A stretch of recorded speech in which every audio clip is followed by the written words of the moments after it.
J.R.R. Tolkien. El tipo que transformó la literatura fantástica no solo en Inglaterra, sino que yo creo que a nivel global.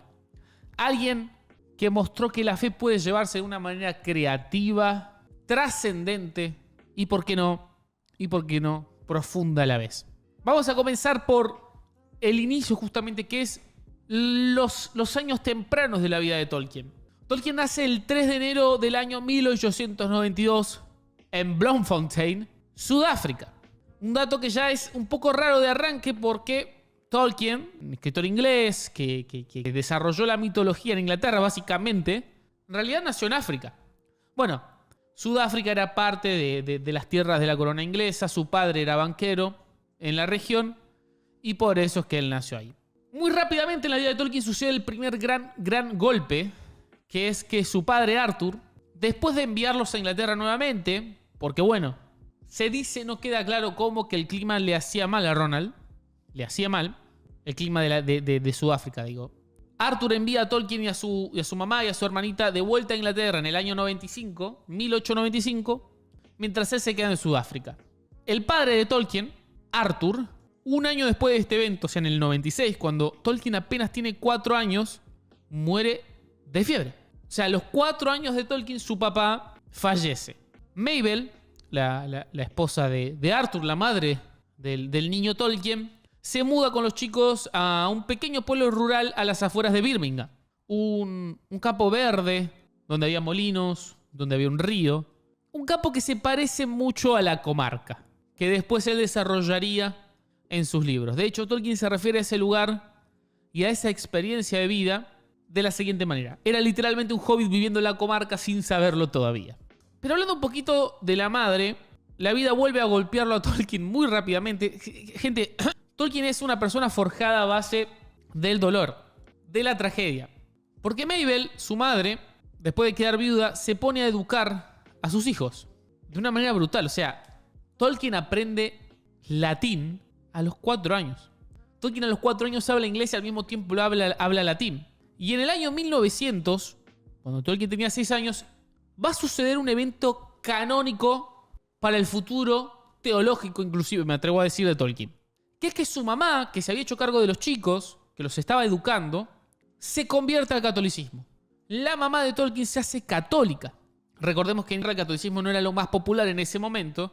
Y por lo tanto, la familia le da la espalda completamente. La familia de Tolkien, a raíz de la conversión de su madre al catolicismo, le quita cualquier tipo de ayuda económica a esta viuda y a sus hijos. Literalmente se quedan sin nada y así todos logran sobrevivir. Pero para acrecentar la tragedia, en 1904, cuando Tolkien tiene algo así como unos 11, 12 años, su mamá cae en coma diabético y muere. Ya no podría ser más trágica esa historia. En apenas una década, su mamá y su papá han fallecido. Pero hay algo interesante sobre el personaje, entiéndanme lo que quiero decir, el personaje de la madre para Tolkien. Porque Ronald, ese es el nombre de pila de Tolkien, J.R.R. Tolkien, bueno, una de las R es por Ronald. Ronald vivió convencido de que su madre era una mártir de la fe. O sea, y tiene todo el sentido del mundo. Él era un nene de 12 años que ve cómo su mamá muere sola, sin familia, sin dinero, por su conversión religiosa, por su fe católica. Así que, si queremos entender por qué el Señor de los Anillos tiene tanto sacrificio, tanta pérdida, tanta gente que da todo sin esperar nada a cambio, definitivamente deberíamos empezar por ahí. Luego de la muerte de Mabel, tanto Ronald como su hermano quedan a cargo, al cuidado, de un sacerdote de Birmingham. Escucha esto, el sacerdote se llamaba Francis Xavier Morgan y venía de España. Era un sacerdote español que había nacido en Jerez de la Frontera. Era andaluz, de Andalucía, tío. No termina, o sea, esto no impacta nada en la historia, pero yo quería decirlo. Solo quería contarles eso. Tolkien comienza a ir a la escuela, comienza a armar un grupo de amigos y empiezan a escribir relatos, a escribir poemas. Arman un club de literatura en una tetería de Birmingham. Se juntaban a tomar el té y a escribir. Pero este Ronald era un pillo. Ahora vamos a meternos en su obra y en todo lo que tiene que ver con El Señor de los Anillos y su habilidad lingüística. Pero es muy interesante entender estos años de formación porque siembran las semillas de lo que luego sería su obra. El padre Francis lo pone a Ronald en una especie de pensión cuando tiene 16 años y él conoce ahí a una chica de 19 años que se llamaba Edith Mary Bratt, que también estaba huérfana. Y Tolkien se enamora perdidamente de ella. El padre Xavier se entera y se interpone. Le prohíbe ver a esta mujer, a Edith, hasta que ella cumpla 21 años. Perdón, hasta que él cumpla 21 años. O sea, 5 años. Tolkien tenía 16. Se enamora y le dice, mira, hasta que vos no tengas 21 no puedes estar con ella, ¿eh? Ronald obedece al padre, se dedica a estudiar, a aprender idiomas. Y el mismo día que cumple 21 años, la misma tarde, le escribe una carta de amor declarándose a Edith. La cual le responde, otro golpazo, que ya estaba comprometida con otro. No te lo puedo creer. Que llegó incluso a creer que él se había olvidado de ella. Él le propone reunirse una última vez bajo el viaducto de un ferrocarril cercano. Y allí, como si fuese una película, Edith se saca el anillo del otro tipo y deciden casarse.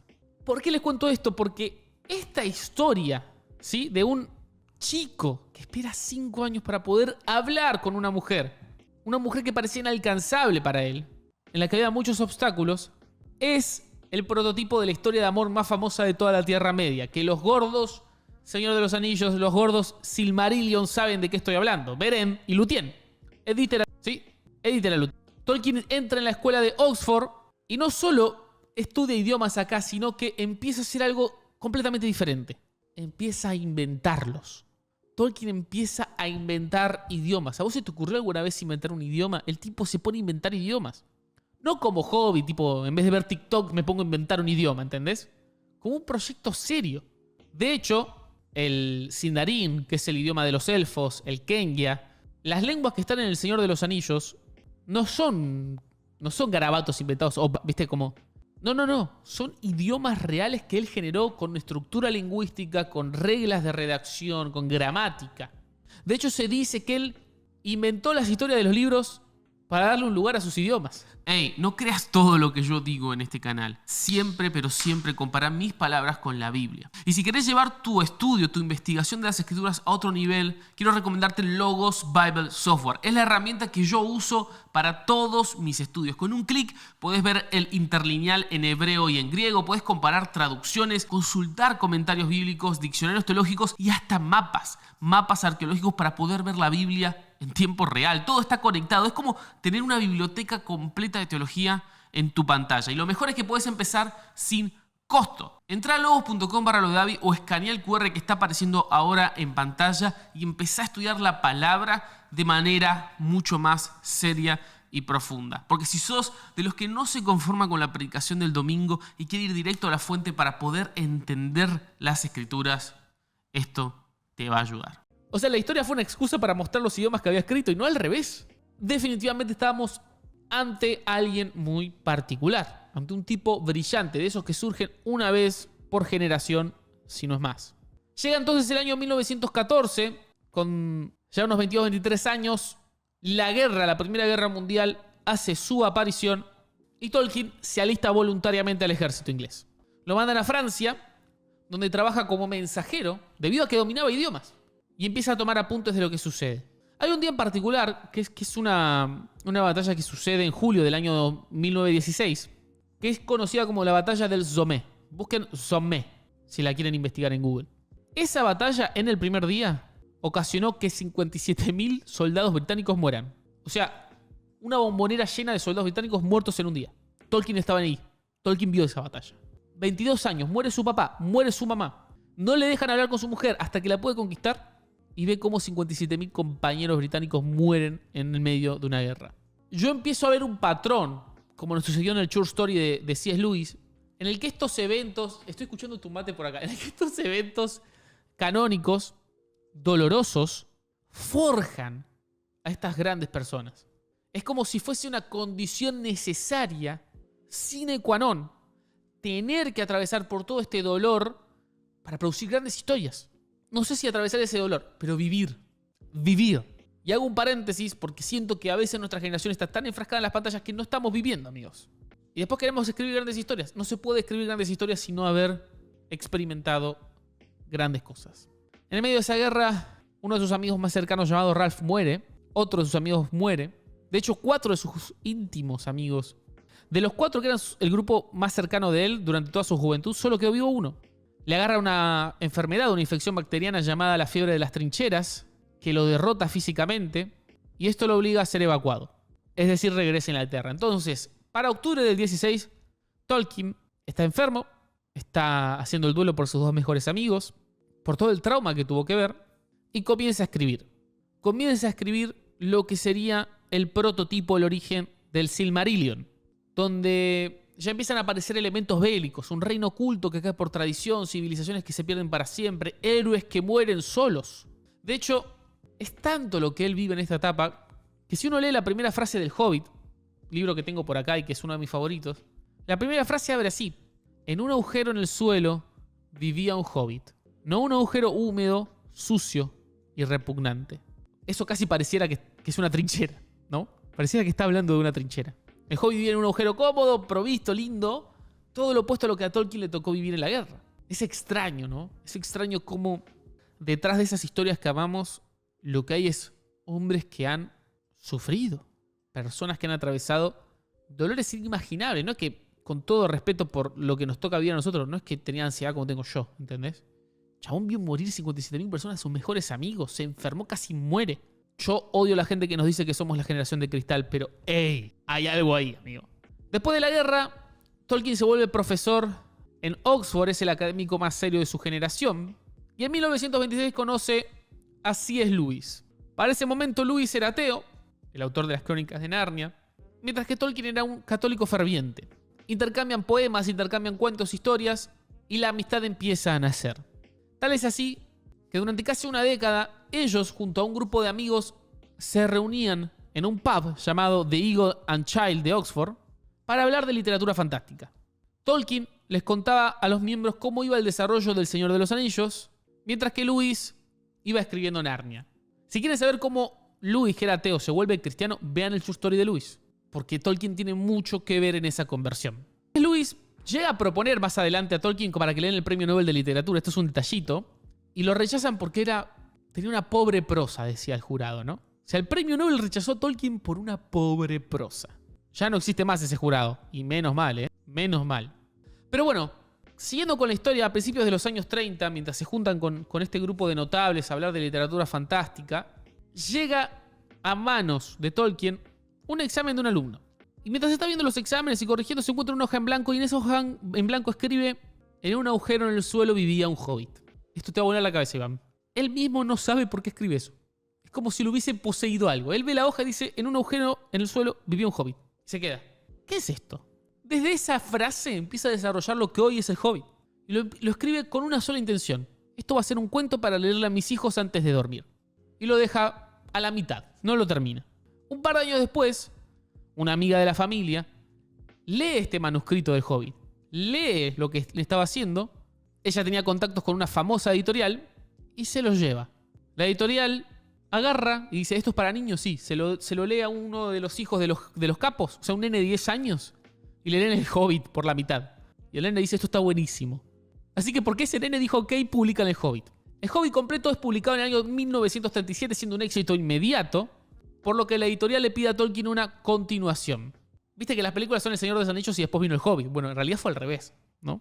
Tolkien empieza a mostrarle los que él había escrito, el Silmarillion, ¿no? Y más sobre la mitología, pero la editorial dice: no, queremos más hobbits. Más hobbits. Tolkien dice: bueno, más hobbits. Tolkien se toma 12 años para escribir El Señor de los Anillos. 12 años. Y en realidad era solo un volumen. No era El Señor de los Anillos, Las Dos Torres, El Señor de los Anillos, La Comunidad del Anillo, El Retorno del Rey. Era un solo libro. Súper grande.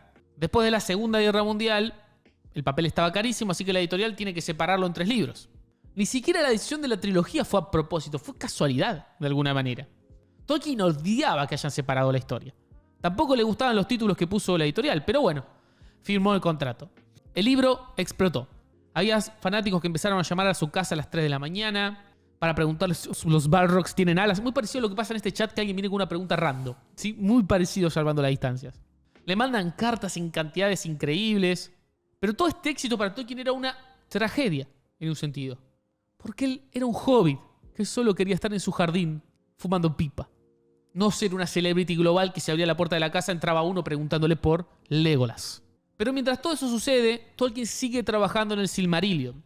Un libro que él decía es la obra de mi vida, mi ópera prima. Nunca llega a terminarlo, intenta que la gente de la editorial lo quiera publicar, pero nunca le terminaban de dar luz verde. La vida de Tolkien cambia completamente después de esto, en todo sentido. Pero yendo más adelante en el tiempo, quiero que nos adelantemos, porque no nos queda un montón de tiempo. En el año 71, cuando Tolkien tiene 79 años, su esposa Edith muere. Para esta altura ya C.S. Lewis estaba muerto también. Sus amigos también. Tolkien muere exactamente 21 meses después de la muerte de Edith, de su esposa. Estuvo 21 meses casi solo, ¿no? En sus lápidas, la de Edith, la de Tolkien, las inscripciones que están escritas son Beren y Lúthien, junto con sus nombres, ¿no? Es casi poético porque, en cierto sentido, es como si Tolkien no hubiese estado escribiendo ficción, ¿no? Es como si hubiese estado escribiendo su vida con otras palabras. Él, el mortal que por años esperó a la mujer que era inalcanzable, ¿no? Que fue a la guerra y que lo perdió todo, que construyó un mundo entero para no perderlo de nuevo. Ahí estaba, al lado de su amada. El legado de Tolkien es, sin lugar a dudas, increíble.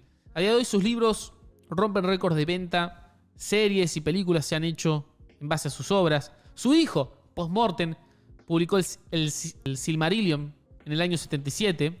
Pero quiero cerrar con esta idea. El hobbit que nació en África, el tipo que inventó idiomas y después creó un mundo para ponerlos, el soldado que desde las trincheras imaginó elfos, el académico rechazado por el Nobel, pero con 150 millones de copias vendidas, vio de primera mano lo que era sufrir por la fe, vio de primera mano lo que era el dolor del sufrimiento y la muerte, y desde ahí, desde ese dolor, desde esas cicatrices, es que le dio forma a historias que por algo han conectado con miles y millones de personas a lo largo y a lo ancho del planeta, sin importar cultura, sin importar lugar. No sea cosa, amigos, que las cicatrices que cargamos nosotros hoy no tengan el potencial del día de mañana volverse, por así decirlo, nuestro propio El Hobbit, nuestro propio El Señor de los Anillos. Esto fue True Story Tolkien. Amén, amén. Me interesa un poquito también profundizar en qué ves de cristiano en El Señor de los Anillos. Acá había uno en el chat que comentaba cómo que explora 3 facetas de Jesús, podríamos decir. Gandalf como el profeta resucitado, Frodo como el que debe llevar la carga de todos y Aragorn como el rey que regresa, ¿no? ¿Qué más simbología de cristiano le encontrás al Señor de los Anillos?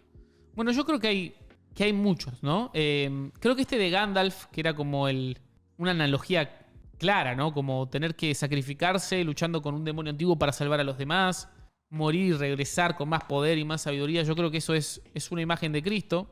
Pero esto que decía es real. Está como bastante probado que, al ser Tolkien un católico tan devoto, él intencionalmente colocó como una especie de, vamos a decir, triple corona en su obra para ilustrar a Cristo. Una es esta, ¿no? El Cristo profeta, la resurrección, que es de Gandalf. Pero hay 2 más. Una de ellas es Frodo. Frodo representa de cierta manera al siervo sufriente de Jehová. Frodo es como si estuviese cargando con la cruz hacia el Calvario, mientras carga con el anillo hacia el monte del destino. Uh-huh. Pero la tercera imagen claramente es Aragorn. Es el rey que va a volver. Es el gordo Apocalipsis. Es el heredero de un trono que vive en el exilio y que viene a reclamar su corona. De hecho, en los libros se dice de Aragorn que las manos del rey, son las manos que curan. Lo cual para mí es una referencia directa a los milagros que hacía Jesús, ¿no? Pero más allá de los personajes y de esta triple faceta, para mí lo más cristiano que tiene la obra es un concepto que cuando estuve armando Story me apareció y no lo había considerado nunca, pero es ese tipo de cosas que le ponen nombre a algo que yo vi siempre. No sé si... Sí, entiendo. ¿Me entendés lo que te digo? Es como cuando como estuviste viendo una pelota toda tu vida y alguien dice, eso es una pelota. Sí. ¡Wow! No sabía que era una pelota. Pero sabía que es eso, ¿no? Que es la idea de catástrofe. La catástrofe es un término que el mismo Tolkien acuñó, que básicamente es la idea de que cuando todo está mal, cuando todo parece perdido y el mal es inevitable, ocurre un giro inesperado que trae la salvación. Se puede sintetizar en esa frase, ¿no? Creo que de Gandalf. Y el mismo sabio puede ver el final de todos los caminos. De hecho, esa esperanza de que la humildad de un hobbit pueda vencer al máximo poder que es Sauron es el núcleo del mensaje de Tolkien. Que todo parece perdido, pero sucede un giro inesperado, una gracia divina que trae la salvación de golpe. Pero a diferencia del Deus Ex Machina, que es cuando de la nada aparece algo que salva la historia, este desenlace sí se construye sobre la propia narrativa interna. O sea, no es una salida fácil, tiene consistencia con la propia historia. Claro. Hey, esto es un recorte de nuestras transmisiones en directo. Cada miércoles a las 10 de la mañana de Argentina estamos en vivo y te esperamos para que nos veas. Pero si quieres ver todas las repeticiones, tenés que hacerte miembro del canal. Con tan solo una mínima colaboración mensual vas a estar ayudándonos a poder crear más y mejor contenido, a solventar nuestro equipo y nuestros gastos para seguir llevando el evangelio a todos los rincones de internet.